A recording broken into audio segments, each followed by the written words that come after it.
जय हिंद। चलिए अब हम लोग देखेंगे अगले टाइप का प्रश्न प्रतिशत में।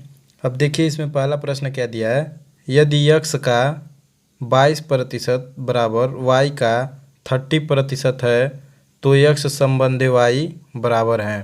यानी हम किस तरह इसको हल करेंगे ये देखना है। का माने होता है क्या, गुणा। तो x का 22% और फिर बराबर का चिन्ह लगाया, y गुणे 30 इसमें दे दिया है। तो 30% हटाने के लिए किससे गुणा करा देते हैं, नीचे 100 से भाग दे देते हैं। अब बोला क्या है, x संबंधी y रहना चाहिए। तब इसको काटिए,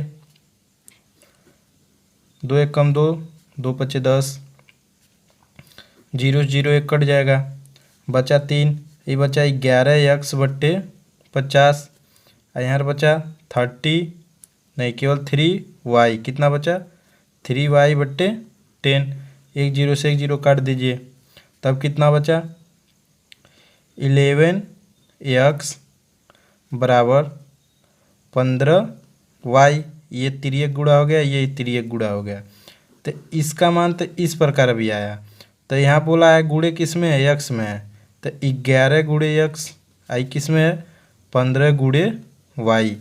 तो बोला किसका है संबंध, x और y का संबंध पूछा है। x यहीं रहेगा, y इधर आ जाएगा, तो कितना हो जाएगा x बट्टे y। अब भाई x का मान जो 11 है इसके इधर चला जाएगा, अब y जो है वहीं रहेगा। तो यानी ये कितना हो जाएगा 15 बट्टे 11। अब बोलेंगे क्यों, तो यहाँ गुणे का चिन्ह है, गुणे से जब इस बगल जाता है तो भाग का रूप ले लेता है, तो वही भाग का रूप हो गया। तो x का मान कितना आ गया 15 और y का मान कितना आ गया 11। ये अंश अंश बराबर अंश, हर बराबर हर। तो x का मान कितना आ गया, इसको अब लिख सकते हैं हम x संबंधी y बराबर 15 संबंधी 11। तो यही हमारा क्या हो जाएगा आंसर, ये हमारा राइट आंसर। अगले प्रश्न को देखते हैं। अब इस प्रश्न में देखिए p माइनस क्यू का 50% बराबर p प्लस क्यू का 30% है तो p संबंधी q बराबर है। अब इसमें हम ज्ञात करेंगे, p माइनस क्यू है, इसका क्या दे दिया है 50%, तो यानी टोटल का 100 बट्टे में भाग दे देंगे परसेंटेज हटाने का। अब p प्लस क्यू इधर दे दिया है, और कितना दे दिया का माने गुणा 30 का, तो इसमें भी टोटल 100 से भाग दे देंगे। तो कितना हो जाएगा, ये 1 0 से 1 0 कट गया, 1 0 से 1 0 कट गया, इस 0 से इस 0 को कट गया। तो कितना बचा हमारा 5p, ये 5 का इसमें गुणा 5q, अब बराबर कितना हो जाएगा 3p प्लस 3q। इसका इसमें गुणा एक बार इसमें गुणा, यानी इसका एक बार इसमें गुणा अब फिर इसी का एक बार इसमें गुणा, फिर ऐसा ही इसका इसमें गुणा अब फिर इसी संख्या का इसमें गुणा, यानी ये 5 का। तो कितना आ गया p वाला एक जगह ले लेंगे सेम अक्षर का, तो सेम अक्षर p और 3 है, तो कौन हो जाएगा ये कितना हो जाएगा, इधर प्लस है तो इधर आएगा तो माइनस हो जाएगा, कितना हो जाएगा 2p। कितना हो जाएगा 5 में से 3 निकाल लेंगे तो 2p। आई अब इधर चला जाएगा, चाहे इधर ही रखेंगे तो कोई बात नहीं है, बाकी हमको संबंध में लाना है तो इसको ही ले जाएंगे। तो इक्वल माइनस में तो इधर जाएगा तो कितना हो जाएगा 8q। अब किस में संबंध पूछा है, p संबंध q में, यानी p यही इधर आना चाहिए और q इधर आना चाहिए। तो इन दोनों के बीच में p और q के बीच में गुणे का संबंध दर्शा रहा है, 8 और q के बीच में भी। तो p यही रहेगा सेम में, q इधर उठ के आएगा तो भाग का रूप ले लेगा, यानी गुणे का है तो इधर आएगा तो भाग का रूप। ये संख्या उठ के जाएगी इसके पास, यानी ये जो संख्या है इस 8 में जाएगी, तो गुणे का चिन्ह है तो नीचे जाएगा तो भाग का रूप ले लेगा। तो 2 चौको 8, अब नीचे बटा 1। तो p का मान बराबर कितना आ गया, p बराबर बट्टे को संबंध में रख देंगे, यानी संबंध में p q के बराबर 4 संबंधे 1, यानी यही हमारा आंसर हो जाएगा। 4 संबंधे 1 c है, यानी कहने का मतलब अगर p बराबर 4 लिखें तब भी हो जाएगा और q बराबर 1 लिखें तब भी हो जाएगा। इस भाग का मतलब इस संबंध में दे दिया है। चलिए अगले प्रश्न पे चलते हैं। अब अगला प्रश्न है 1206 का 1/3 इसमें कामा लगा कर बोला है 134 का कितना प्रतिशत है। तो 1206 का 1/3 कितना होगा। तो 1206 का माने होता है गुणा, 1/3 मतलब 1/3 यानी 3 भाग में से 1 भाग। तो ये कितना हो जाएगा कट के। और उसके बाद बोला क्या है 134 का परसेंटेज कितना है। तो इसको काट के पहले निकालने कितना होगा, 3 चौको 12 0 2। तो कितना आ गया 1206 का 1/3 402। अब बोला है इनका प्रतिशत किस में निकालना है, 134 के कितना प्रतिशत है, यानी जो बोलता है उसको हम नीचे रखते हैं। तो 134 का प्रतिशत निकालेंगे तो कितना हो जाएगा, प्रतिशत बराबर आ जाएगा किसके रिस्पेक्ट में निकालना है, 134 के रिस्पेक्ट में, यानी ये 402 है। अब प्रतिशत किसके रिस्पेक्ट में निकालना है, 102 के रिस्पेक्ट में, 134 के। तो यानी इसको नीचे रखेंगे तो 134/400। इसका क्या हो जाएगा, परसेंटेज बदलने के लिए 100 से गुणा। तो कितने बार में कटेगा, 4 4 3 12 2 3 3 9 1 10 3 3 हाँ कितने बार में कट जाएगा, 3 बार में। यानी 134 से 402 में भाग देंगे तो कितने बार में कट जाएगा, 3 बार में। देखिए 3 3 चौको 12 हासिल 2 हासिल 1 और 3 3 9 1 10 और 3 1 कम 3 1 हासिल 4, यानी 3 बार में। आइए कितना है 100। तो हमारा परसेंटेज बराबर कितना आ जाएगा 300। Right answer C. अगले प्रश्न पे चलते हैं। अब इस प्रश्न में देखिए, जब किसी संख्या में से 25 घटाया जाता है तो वह स्वयं का 80% हो जाता है, तो वह संख्या क्या है। अब देखिए जब किसी संख्या में से कितना घटाया जा रहा है 25, तो संख्या क्या मान लेंगे हम, x है। अब x में से कितना घटाना है हमको 25, तो कह रहा है वह स्वयं का 80% है, यानी संख्या क्या माने थे x। तो x का 80% कितना हो जाएगा 100। अब इसका इसमें गुणा करा देंगे तो कितना हो जाएगा 10x, ये हो जाएगा 250। अब बराबर में बचेंगे 8x। ठीक, अब इसको और इसको पक्षांतर कर देंगे तो ये प्लस में इधर आएगा तो माइनस में हो जाएगा, तो कितना बचेगा 2x। ये इधर आएगा यानी इस बगल, तो कितना हो जाएगा प्लस में 250। तो ये कट जाएगा तो कितना हो जाएगा x का मान 2 दूनी 4 2 1 कम 2 दूनी 4 2 5 10, यानी x बराबर कितनी संख्या आ गई 125। हमारी संख्या क्या थी 125। तो 125 में से अगर हम सिद्ध कर लेंगे ये उत्तर हमारा सही है कि नहीं, तो सिद्ध करने के लिए x का मान रखें 125 में, तो x की जगह 125 माइनस 25। अब बराबर में यहाँ रखें 125 गुणे 80, तो कितना हो जाएगा 1 0 कटेगा 2 चौको 8 2 5 10, यानी आ गया ये कितना 5 1 कम 5 दूना 10 5 5 25, यानी इसके बीच में गुणे का चिन्ह है। इसमें से घट जाएगा तो कितना हो जाएगा 100, इधर भी हो जाएगा 100, यानी हमारा आंसर क्या हो गया राइट है, यानी दोनों हमारी सेम आ रही हैं। तो इसमें 125 कौन है डी, राइट आंसर होगा हमारा डी। अगले प्रश्न पे चलते हैं। अब इस प्रश्न में देखिए, जब किसी संख्या को 24 से बढ़ाया जाता है तो वह स्वयं का 115% हो जाती है, वह संख्या क्या है। यानी कोई संख्या है उसको क्या कर रहे हैं 24 बढ़ाया जाता है, कितना हो जा रहा है 115%, तो वह संख्या क्या है उसी को हमको ज्ञात करना है। तो चलिए देखते हैं। तो मानेंगे वह संख्या क्या है x में कितना जोड़ना है 24 बढ़ाया जा रहा है, तो x का और बोला है वह स्वयं का 115% है, यानी यहाँ कितना मान लेंगे x माने हैं तो x का स्वयं, तो कितना हो जाएगा 100। तो ये हो जाएगा 100x बट्टे 100x प्लस 2400, ये हो जाएगा केवल 1500 115x, कितने हो जाएंगे बराबर में 115x। अब इसका मान और इसका मान घट जाएगा तो 15x बराबर कितना आ जाएगा, इधर आएगा तो भी माइनस में, इधर जाएगा तो कितना हो जाएगा माइनस में 2400। तो 15 से 15 काटेंगे तो कितना 2400 काटेंगे तो कितना हो जाएगा, माइनस से माइनस कट जाएगा, 15 दूना 30 15 तियाँ 45, 15 को एक बार में काटिए, 15 कम 15 अब कितना बचा 9, 15 छक्के 90, यानी कितना आ गया x बराबर 160। तो x का मान कितना हो जाएगा 160। अगर सेकंड विधि देखें तो मानेंगे वो संख्या क्या है 100, वो संख्या कितना है 100%। अब बढ़ के कितना हो जा रहा है 115%। तो बोला क्या जो 115% हो रहा है कितने का 100 के रिस्पेक्ट में, यानी 15% की जो वृद्धि हो रही है वो 24% में बढ़ाता है। किस में बढ़ रहा है 24% में। तो 15% बराबर 24 हो जाएगा। तो 1% बराबर हो जाएगा 24/15। अब 100% बराबर हो जाएगा 24/15 गुणे 100, 3/24। तो 100% बराबर कितना आ गया 160। तो यही हमारा हो जाएगा राइट आंसर। अगले प्रश्न पे चलते हैं।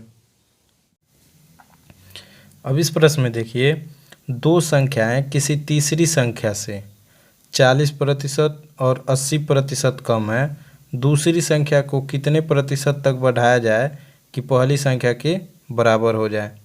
अब इसमें देखिए कितना संख्या दिया है, पहली संख्या, दूसरी संख्या और तीसरी संख्या। तो इनमें से बोला क्या है, दो संख्या किसी तीसरी संख्या से, यानी जो दो संख्या है मान लीजिए पहले ये और दो, क्या बोला है तीसरी संख्या से 40% और 80% कम है। तो यानी तीसरा परसेंट क्या होगा 100% होगा। ऐसे तीसरी से कितने कम है, दो संख्या जो कौन है, दो संख्या में पहली कौन है 40% कम है और दूसरी 80% कम है। तो यानी ये कितना है 20 है, ये कितना है 60 है।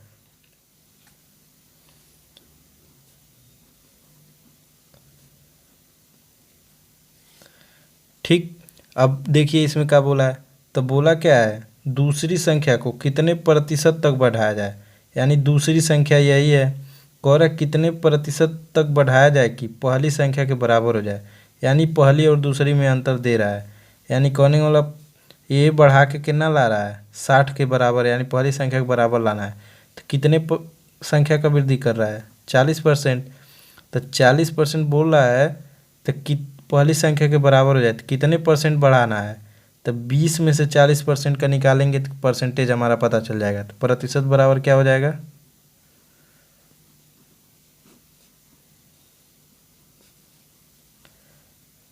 40 का किसके रिस्पेक्ट में 20 के रिस्पेक्ट में, और प्रतिशत में 100 से। तो कितना आ जाएगा 5 चौको 20, यानी 200% आ गया। कितना आ गया 200%। तो हमारा राइट आंसर बी। इस प्रश्न में एक संख्या के 44% और उसी संख्या के 33% के बीच का अंतर 286 है, उस संख्या का 54% क्या है। क्या बोला है, एक संख्या का 44%, यानी उस संख्या x है, ऐसी का 44%। अब फिर बोला है उसी संख्या का 33% के बीच का अंतर, अंतर मैंने घटाना, यानी x का 33%। अंतर कितना दे दिया है 286। अब इसका इसमें गुणा कराएंगे तो हर तो बराबर है, तो अंश घटा लेंगे तो कितना हो जाएगा 44x माइनस 33x, अब बट्टे में 100, अब बराबर 286। अब इसका इसमें गुणा हो जाएगा, आई घटे जाएगा तो कितना आ जाएगा 11x, आई 100 हो जाएगा तो 286 100, तो 11 से कट जाएगा तो x का मान कितना हो जाएगा 11 दूना 22, अब बचेगा कितना 6, तो 11 छक्के 66, x बराबर कितना आ गया 2600। तो बोला क्या है उस संख्या का 54%, यानी अब इसका 54%। तो 2600 का 54% निकालेंगे तो कितना हो जाएगा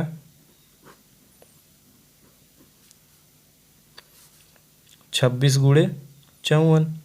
तो ये कितना हो जाएगा 54 का गुणा कराएंगे तो 50 का इसमें गुणा करा देंगे तो हो जाएगा हमारा 6 5 30, और ये हो जाएगा 5 दूना 10 और 3 13। अब उसके बाद हो जाएगा 26 का 4 में गुणा करा देंगे तो कितना हो जाएगा 6 चौको 24 को 4 हासिल 2, 4 दूना 8 और दूना 10। 6 चौक 24 को 4 हासिल 2, 4 दूनी 8 2 10, कितना हो जाएगा ये 1404। कितना हो गया 1404। अगले प्रश्न पे चलते हैं। कह रहा है 240 ग्राम नमक तथा जल के घोल में 80% जल है, इसमें जल की कितनी मात्रा मिला दी जाए कि प्राप्त नए मिश्रण को 95% जल हो। यानी इसकी मात्रा कितना है 240 ग्राम टोटल दे दिया। कितना दे दिया है 240 ग्राम। अब इसमें बोला क्या है 80% जल है, यानी 200 का 40% 80% निकालेंगे तो कितना हो जाएगा जल 8 चौको 32, 2 हासिल 3, 8 दूनी 16 या 3 19, यानी 192 ग्राम क्या हो जाएंगे जल। ये क्या हो जाएगा जल। अब 192 240 से घटाएंगे तो कितना हो जाएगा 10 में से 2 जाए 8, बचा कितना 13, यानी 48 ग्राम का हो जाएगा ये नमक। 48 ग्राम का हो जाएगा नमक, ये हो जाएगा 192 ग्राम जल। अब बोला क्या है मात्रा मिला दी जाए तो प्राप्त नए मिश्रण इसमें जल की कितनी मात्रा मिलाई जाए। यानी कह रहा है अब इसमें इस संख्या में जो है 240 में कितनी मात्रा और पानी के मिला दिया जाए, तो कह रहा है मिश्रण कितना हो जाना चाहिए 95% जल हो जाना चाहिए। इसी में 95% जल मिलाना है तो कैसे होगा अब देखेंगे। तो 95% का बोल रहा है जल मिलाना है, तो 95% किसके रिस्पेक्ट में जा रहा है, यानी 5% बराबर तो हमारा हो जाएगा केवल 48, यानी इसमें तो कोई परिवर्तन नहीं होगा, यानी केवल जल को हमको बढ़ा रहा है। तो जल हमारा कितना है 95 है ही। अब जल जब 95 है तो नमक 5% उसमें रहेगा, तो 5% बराबर हमारा कितना हो जाएगा 48। तो 95% बराबर कितना आ जाएगा 48/5 गुड़े 95, 5 1 5, 5 9 45, तो ये कितना आ जाएगा 912। 95% बराबर। तो कह रहा है कितना जल का मिश्रण मिलाया गया है, यानी इसमें कितना मिलाया गया, पहले तो था 192, अब मिला गया है तो कितना हो गया जल की मात्रा 912। तो यानी इसमें से घटा देंगे तो पता चल जाएगा ना कितना जल की मात्रा मिलाया गया है। तो 912 माइनस 192, तो हो जाएगा 0.027, कितना हो जाएगा 720 ग्राम। कितना हो जाएगा 720 ग्राम। सेकेंड विधि देख लें, अगर इस विधि से ना समझ आए तो सेकेंड मेथड ही कह रहा है पहले कितना था 240 ग्राम जल था, नमक और घोल था, आई कितना है जल 80%। अब बोल क्या रहा है जल 95 हो जा रहा है, कितना 95। यहाँ का मान हमको नहीं पता है, यहाँ का मान हमको पता ही नहीं है कितना है मिश्रण। तो मिश्रण है कितना है मिश्रण, तो मिश्रण हमको पता ही नहीं है। तो कह रहा है कितने परसेंट का अंतर हो रहा है, पहले 80 था अब कितना हो रहा है 95% जल। तो यानी 15% की क्या हो रही है वृद्धि हो रही है। 15% वृद्धि हो रही है तो किसके रिस्पेक्ट में 240 के, और किसके 100 - 5 के, यानी 100 - 95, 100 - 95, यानी 5% तो ऐसा होना चाहिए ना नमक रहना चाहिए। तो कितना हो जाएगा 240 गुणे 15 अब बट्टे 5, 5 तिहाई 15, तो कितना हो जाएगा 4 तिहाई 12 को 2 और 3 दूनी 6 1 7, यानी 720 ग्राम का हो जाएगा मिश्रण। अगले प्रश्न पे चलते हैं। इस प्रश्न में देखिए दूध और पानी के एक 40 लीटर मिश्रण में 10% पानी है, नए मिश्रण में 20% पानी रखने के लिए मूल मिश्रण में मिलाए जाने वाले पानी की मात्रा, यानी इसमें हम भी उसी प्रकार करेंगे, सेकंड विधि वाला ही देखेंगे। इसमें कह रहा दूध और पानी के 40 लीटर मिश्रण है, कितना है 40 लीटर। अब कितना बोल रहा है पानी 10%। अब फिर बोला नए मिश्रण में 20% पानी है, यानी पानी का मात्रा ही दिया है तो 20% पानी है। इसको हमको नए मिश्रण निकालना था, हमको पता नहीं है। तो कितने परसेंट का वृद्धि हुआ है 10 से 20 हो गया, तो कितना हो गया है 10% किसके रिस्पेक्ट में, 40 के। अब कह रहा है 10% जो वृद्धिया हो रहा है कितने में से, 80 में से, यानी 20% आया ना, तो यानी 80 में 100 में से 20% निकाल देंगे तो कितना हो जाएगा, 80। तो ये कितना हो जाएगा, 2 पच्चे 10, यानी 5 लीटर आ जाएगा हमारा मिश्रण। कितना आ जाएगा, 5 लीटर।